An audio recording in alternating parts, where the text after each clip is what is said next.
नमस्कार। आज हम एक ऐसी कहानी सुनेंगे जो दिखाती है कि कैसे कभी-कभी एक छोटा सा फैसला और थोड़ा सा घमंड किसी की जिंदगी में एक बहुत बड़ा तूफान ला सकता है। ये कहानी है समतापुर के एक अमीर आदमी मधुसूदन और उसकी पत्नी संगीता की, और उनके साथ घटी एक अविश्वसनीय घटना की।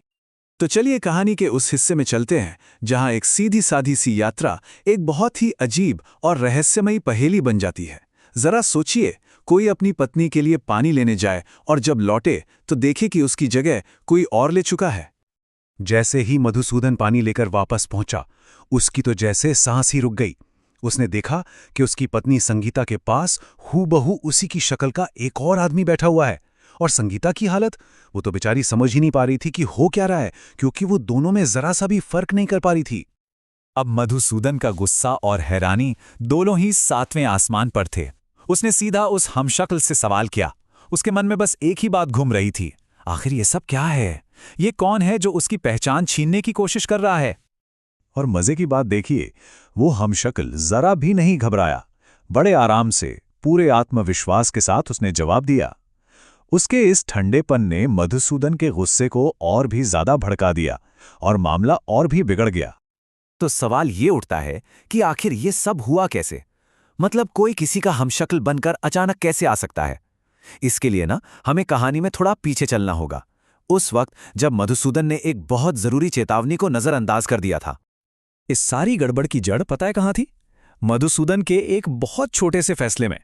और वो फैसला था अपनी पत्नी को मायके से विदा कराकर लाने का दिन चुनने का। और वो दिन था बुधवार। संगीता के माता पिता ने उसे समझाने की बहुत कोशिश की। उन्होंने उसे बताया कि बुधवार का दिन यात्रा, खासकर विदाई जैसी यात्रा के लिए अच्छा नहीं माना जाता। ये दिन बुध देव को समर्पित है, जो बुद्धि के देवता हैं। लेकिन मधुसूदन, वो ठहरा पैसे वाला और अपनी ही सोच में डूबा हुआ। उसने बड़ों की सलाह को बस पुराना अंधविश्वास कहकर टाल दिया। और शायद यही उसकी सबसे बड़ी भूल थी। कहते हैं ना, अहंकार अक्सर अकल पर पर्दा डाल देता है। और फिर वही हुआ जिसका डर था। यात्रा शुरू होते ही एक के बाद एक परेशानियां आने लगीं। पहले तो बैलगाड़ी का पहिया ही टूट गया, फिर दोनों को पैदल चलना पड़ा, और आखिरकार जब संगीता को प्यास लगी तो मधुसूदन को उसे अकेला छोड़कर जाना पड़ा। और बस यहीं से दुर्भाग्य को अपना असली खेल दिखाने का मौका मिल गया। तो चलिए वापस आते हैं उस झगड़े पर। दो मधुसूदन और दोनों ही दावा कर रहे थे कि वही असली है। उनका झगड़ा इतना बढ़ गया कि आसपास भीड़ लग गई और बात पहुंच गई राजा के दरबार तक। अब दोनों अपनी अपनी बात पर अड़े थे। असली मधुसूदन चिल्ला रहा था कि ये कोई चोर है, कोई ठग है, तो दूसरी तरफ वो बहुरूपिया और भी शांत होकर कह रहा था कि तुम झूठे हो, पानी तो मैं ही लेकर आया था। जब बात सड़क पर नहीं सुलझी तो सिपाहियों ने उन तीनों को पकड़ा और सीधा राजा के सामने पेश कर दिया। अब इस अजीब सी गुत्थी को सुलझाने की जिम्मेदारी राजा के कंधों पर थी। राजा तो सच में धर्म संकट में पड़ गया। सोचिए, दो लोग जो बिल्कुल एक जैसे दिखते हैं, यहां तक कि पत्नी भी नहीं पहचान पा रही। ऐसे में कोई राजा कैसे इंसाफ करे? उसके सारे नियम कानून, सारी समझदारी इस अनोखी पहेली के सामने बेकार साबित हो रही थी। अब कहानी उस मोड़ पर आ पहुंची थी जहां से सब कुछ बदल सकता था। मधुसूदन जेल में था, अकेला, हताश, और उसे लग रहा था कि शायद अब सब कुछ हमेशा के लिए खत्म हो गया है। जब राजा को कुछ समझ नहीं आया तो उसने दोनों को ही जेल में डालने का हुक्म दे दिया। ये सुनते ही असली मधुसूदन के तो पैरों तले जमीन खिसक गई। उसे लगा कि उसने सिर्फ अपनी पत्नी ही नहीं, बल्कि अपनी पहचान, अपना वजूद, सब कुछ खो दिया है।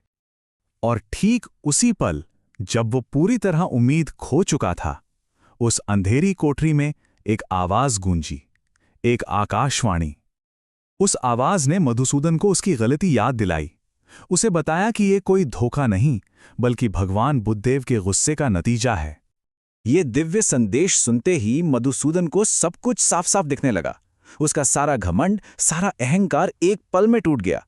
उसे अपनी गलती का एहसास हुआ और उसने फौरन पश्चाताप किया, जिसका नतीजा भी फौरन ही देखने को मिला। मधुसूदन ने रोते बिलखते हुए सच्चे दिल से भगवान बुद्धदेव से माफी मांगी। उसने कसम खाई कि आज के बाद वो कभी बुधवार को यात्रा नहीं करेगा। इतना ही नहीं, उसने ये भी संकल्प लिया कि वो जीवन भर बुधवार का व्रत रखेगा। और जानते हैं क्या हुआ? एक चमत्कार। जैसे ही मधुसूदन ने अपनी प्रार्थना खत्म की, राजा के दरबार में खड़ा वो दूसरा मधुसूदन अचानक हवा में गायब हो गया। राजा, दरबारी, सबके सब अपनी आंखों पर यकीन नहीं कर पा रहे थे। अब जब मधुसूदन ने अपनी गलती सुधार ली थी, तो उसकी दुनिया भी वापस पटरी पर आ गई। राजा ने उसे बड़े सम्मान के साथ विदा किया, और कमाल तो ये हुआ कि रास्ते में उनकी टूटी हुई बैलगाड़ी भी एकदम ठीक मिली। तो ये कहानी सिर्फ मधुसूदन की गलती और उसके पछतावे की नहीं है। इसके पीछे एक बहुत गहरा सांस्कृतिक और धार्मिक संदेश छिपा है, जो एक खास प्रथा के महत्व को समझाता है। तो इस पूरी कहानी से हमें क्या पता चलता है? पहली बात कि अहंकार का नतीजा हमेशा बुरा होता है। दूसरी ये कि जहां इंसान की समझ काम करना बंद कर देती है, वहां विश्वास रास्ता दिखाता है। और सबसे जरूरी, अगर सच्चे मन से पछतावा किया जाए तो ईश्वर की कृपा जरूर मिलती है। और हां, ये कथा बुधवार व्रत का महत्व भी हमें समझाती है। उस घटना के बाद से मधुसूदन और संगीता ने पूरी जिंदगी बड़े नियम और श्रद्धा से बुधवार का व्रत रखा। उनका जीवन खुशियों से भर गया। कह सकते हैं उन्होंने अपनी एक भूल से बहुत बड़ा सबक सीखा कि विश्वास कभी-कभी तर्क से कहीं ज्यादा बड़ा हो सकता है।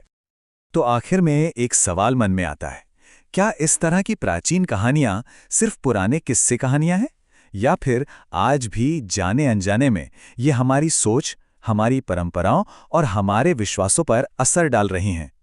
इस बारे में सोचेगा जरूर।